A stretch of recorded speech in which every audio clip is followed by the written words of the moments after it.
Vincennes, the PLO leader and the United Nations Secretary General have met in Geneva. Israeli occupation troops have shot and critically wounded a Palestinian youth. A bomb in India's Punjab state has killed 1 man and injured 26. A new coalition opposed to President Aquino has been formed in the Philippines. Poland's communist leaders have met to discuss the recent wave of labor unrest, and the Olympic torch has arrived in South Korea. PLO leader Yasser Arafat arrived in Geneva this afternoon and later met UN Secretary General Javier Pérez de Cuellar. Earlier today, Mr. Pérez de Cuellar said he was ready to discuss with Mr. Arafat all proposals he wished to offer concerning the latest developments in the Middle East situation.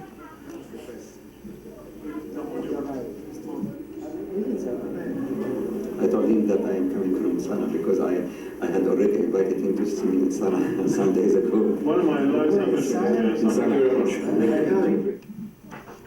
Yesterday, North Yemeni President Ali Abdullah Saleh received the PLO leader, Mr. Yasser Arafat.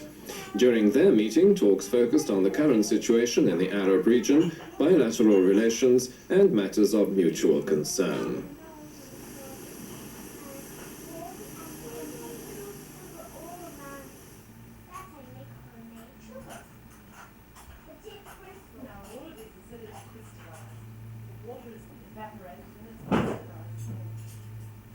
So it sugar crystals before you start it,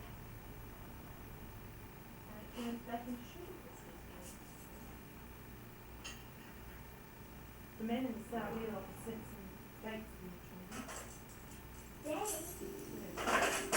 An Arab reporter and a hospital official said Israeli occupation troops shot and critically wounded a Palestinian today when demonstrators streamed into the streets and hurled rocks at soldiers after being cooped up in their homes for 2 days under curfew. 18-year-old Mohammed Barash of the Borej refugee camp was shot this morning in the abdomen. He looked behind him, found his father. An Israeli bus was gutted and 1 passenger injured in Jerusalem.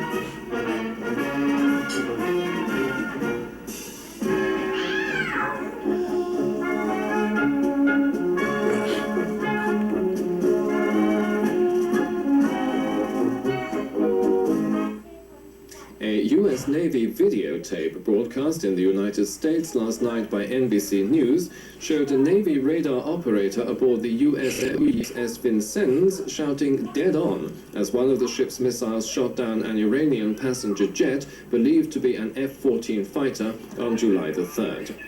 The videotape also showed 13-centimeter guns firing at Iranian gunboats minutes before the ship fired on the Iran Air Airbus, killing all 290 people on board. The tape, made by Navy cameramen, was obtained through the U.S. Freedom of Information Act. It also showed tension in the Vincennes Combat Information Center, with personnel at their battle stations.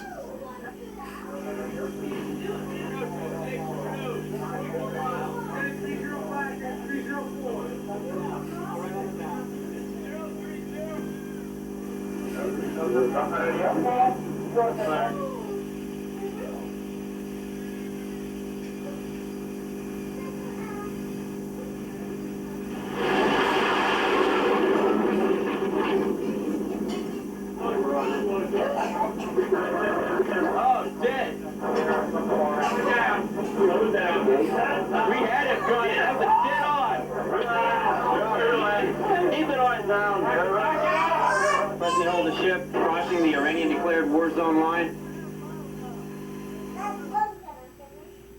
U.S. State Department spokeswoman Phyllis Oakley defended United States relief efforts in Sudan yesterday, saying the U.S. was taking a leading role in supplying sorghum and food supplies for flood-stricken areas near Khartoum.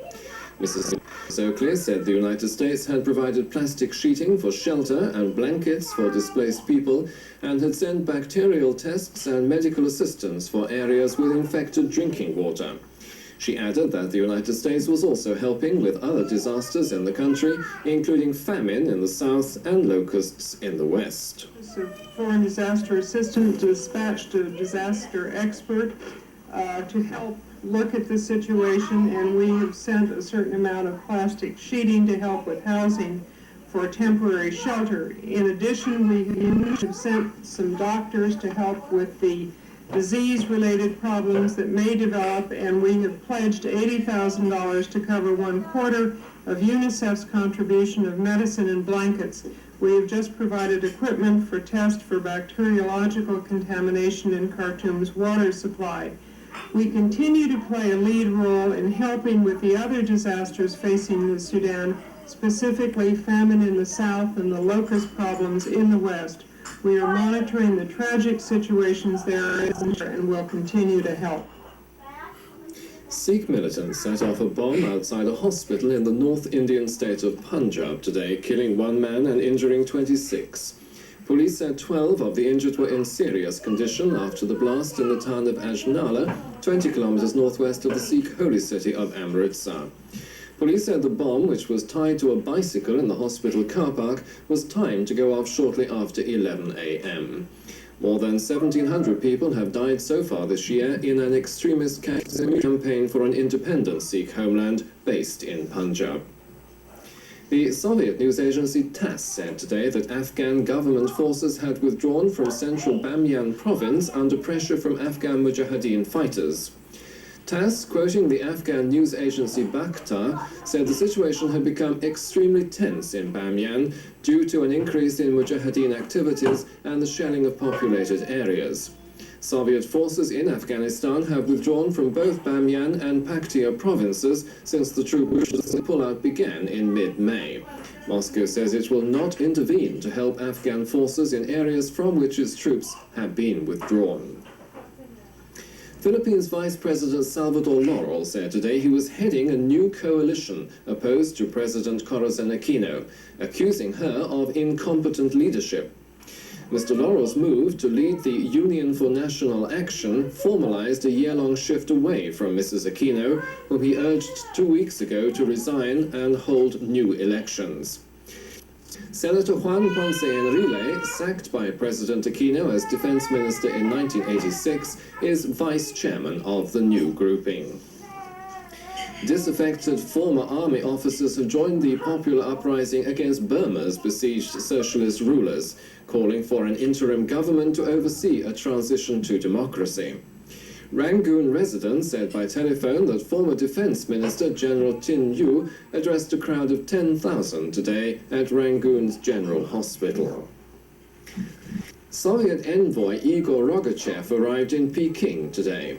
The Soviet Vice Foreign Minister told reporters that the two sides would discuss proposals made by China yesterday for a four-party coalition government and international peacekeeping forces in Kampuchea after Vietnam's promised troop withdrawal by 1990.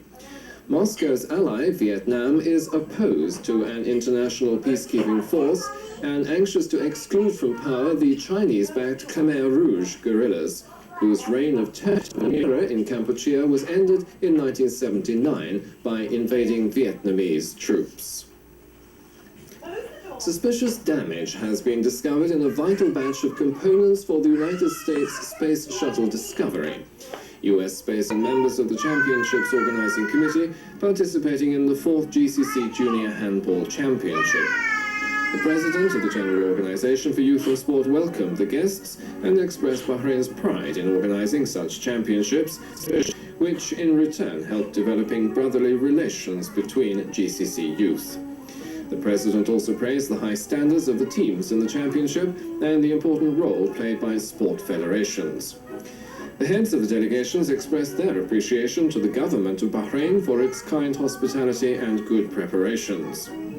The audience was attended by the Assistant Director of the organization, Colonel Salah bin Hindi, the head of the Supreme Organizing Committee, Sheikh Dej bin Ahmed Al Khalifa, and his assistant, Sheikh Hamoud bin Abdullah Al Khalifa.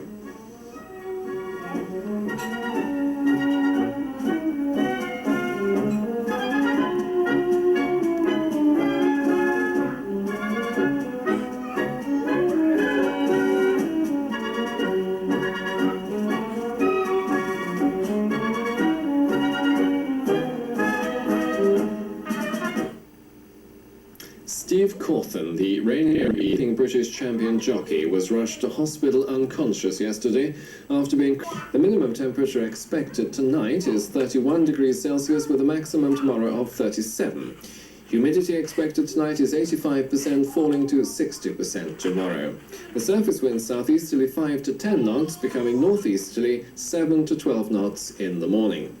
The general weather outlook humid and with some cloud patches early tomorrow morning. The sea stayed 1 foot or less. High tides at Mina Salman 06:02 and 18:05, and low tides at 23:51 and 12:14. Sunrise will be at 05:16 and sunset at 18:02. The maximum temperature in Bahrain today was 37 degrees Celsius and the minimum 30. The maximum humidity was 81% and the minimum 60. And at 3 o'clock, temperatures recorded in the other GCC states were as follows: Kuwait 43, Riyadh 42, Doha 36, Abu Dhabi 40, and Muscat 32. That was the news for Saturday, August the 27th. There will be more news this evening at about 11 o'clock, but for the moment, a very good evening to you.